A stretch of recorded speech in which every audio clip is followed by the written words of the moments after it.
ఊరన్నప్పుడు గుడి బడి ఉన్నా లేకున్నా నడుస్తుందేమో గాని సస్తే ఆఖరి కార్యం జరగాల్సిన శ్మశానం లేకుంటే మాత్రం అస్సలు నడవదుల్లా. కానీ దరిద్రమేందంటే చాలా ఊర్ల పంటి ఇప్పటి కూడా చాలా జాగల శ్మశానాలు చక్కగా లేవు. గాశారం బాగలేక ఎవరైనా చస్తే గా సచ్చినోళ్ళ సావు చేస్తందుకు బతికినోళ్లకు సావు వచ్చినంత పని అవుతుంది. వానొస్తే కష్టమే, ఎండొస్తే కష్టమే ఉంటుంది.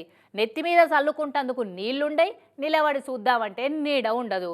ఇక కిరాయిన్లల్లా బతికేటోళ్ళ తిప్పలైతే చెప్పవశం కావు. గసుంటి తిప్పలు మా ఓళ్ళకి రావద్దని ఎంత మంచి పని చేసిండో చూడు గీ లీడర్ సాబు.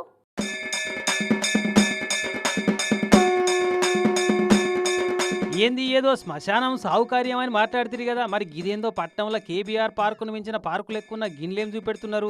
ముంగట శివుని విగ్రహం కూడా ఉంది, ముద్దుగా అనిపిస్తుందిలే చూడంగానే. కానీ ఇది మొదలు చెప్పినట్టు శ్మశానమే. ఇక మంచిగా చూడు రేవపారి, మంచిర్యాల సిటీలో కట్టిన మహాప్రస్థానం ఇది. గోదావరి నది ఒడ్డుకు 10-11 కోట్ల రూపాయలు ఖర్చు పెట్టి కట్టించిండు అక్కడి ఎమ్మెల్యే ప్రేమ్ సాగర్ రావు సారు. ఇక నిన్న శివరాత్రి పండుగ పూట శివయ్యకు అభిషేకాలు పూజలు పూర్తి చేసి ఈ మహాప్రస్థానాన్ని ఓపెనింగ్ కూడా చేసిండు.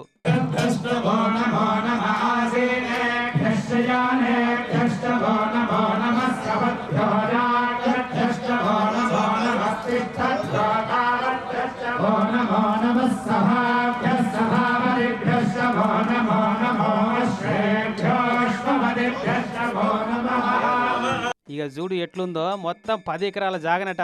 మనం వచ్చింది సావుకా పార్కుకా అనే తీర్లా ఎటు చూసినా పచ్చడి గడ్డి, ముద్దుగా తీరొక్క తీరు చెట్లు.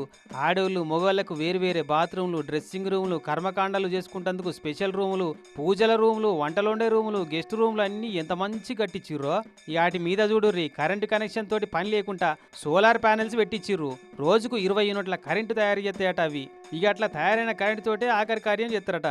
ఎన్ని బండ్లు కార్లు వచ్చినా ఆపుకునేటందుకు పార్కింగ్ సవలతు, దినాలప్పుడు గూండ్లు కొట్టించుకొని తానాలు చేసేందుకు నీళ్ల పైప్ లైన్లు. అబ్బా ఒక్కటా రెండా ఇట్లా చెప్పుకుంటా పోతే ఎవరన్నా వస్తే మాత్రం గిసుంటి తావుల ఆఖరి కార్యం జరిగేటట్టు అయితే ఎంత బాగుండు అని బయటూరోళ్ళు కూడా అనుకునేటట్టుగా ఉంది. అసలు నిజంగా అంటే బాగుండదేమో గాని స్వతంత్ర దేశంలో సావు కూడా పెళ్లి లాంటిదే బ్రదర్ అన్నట్టు జరుగుతుందేమో ఈ మహాప్రస్థానంలో పోయినోళ్ళ ఆఖరి కార్యం కూడా. కానీ ఇది అందుబాటులోకి రాకముందు వానొస్తే రోడ్డు మీదనే తడుచుకుంటా ఆఖరి కార్యం చేద్దురట మంచిర్యాలోళ్ళు. సచ్చినోళ్ళ సావు చేస్తేందుకు బతికినోళ్లకు సావు సావు అయ్యేదట. ఆ కష్టాలు చూసి ఎట్లా పెట్టి మంచిర్యాల పబ్లిక్ కోసం ఒక మంచి సౌలతులున్న శ్మశానం కట్టియాలని గట్టిగానే ఫిక్స్ అయ్యి అనుకున్నది చేసి ఇచ్చిండు అక్కడ ఎమ్మెల్యే సారు. ఇక ఇప్పుడు మంచిర్యాల పట్టణంలకు ముఖ్యంగా కిరాయిన్లలో ఉండేటోళ్ళకైతే కాలం చేస్తే ఎటువంటి ఫికర్ పడే పని ఉండదు కావచ్చు. సచ్చినోళ్ళ ఆత్మలకు నిమ్మలం ఉంటది, సాగు చేసేటోళ్ళకు కూడా నిమ్మలమే ఉంటది. ఇక